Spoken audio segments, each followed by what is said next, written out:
Hello hi. Friday evening டின்னருக்கு தக்காளி dosa ready பண்ணலாமா? வாங்க.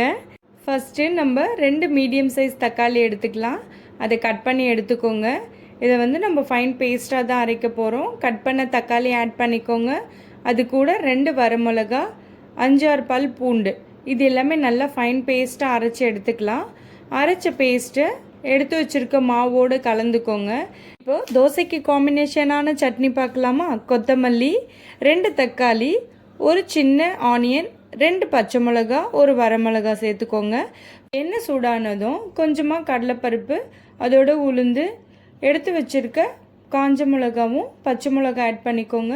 நறுக்கி வச்சுருக்க வெங்காயம், தக்காளி எல்லாமே ஆட் பண்ணிவிட்டு நல்லா வதக்கிட்டு கொஞ்சமாக சால்ட் ஆட் பண்ணிவிட்டு எடுத்து வச்சுருக்க கொத்தமல்லி ஆட் பண்ணிவிட்டு கொஞ்சமாக புளி ஆட் பண்ணிக்கோங்க. இப்போ நம்ம அது சட்னி அரைச்சிட்டு தாளிப்பு அதோடு ஆட் பண்ணிவிடுங்க. அவ்வளவுதான், கொத்தமல்லி சட்னி ரெடி ஆகிடுச்சு. இப்போ நம்ம நல்ல முருகலான தக்காளி தோசையை சுட்டு எடுத்துக்கலாம். அதுக்கு மேலே கொஞ்சமாக நல்லெண்ணெய் விட்டுட்டு திருப்பி போட்டு எடுத்துக்கோங்க தோசையை. தக்காளி தோசைக்கு நல்ல ஒரு காம்பினேஷனாக கொத்தமல்லி சட்னி இருக்கும். எங்களோட டின்னர் தக்காளி தோசை கொத்தமல்லி சட்னி. பாய்.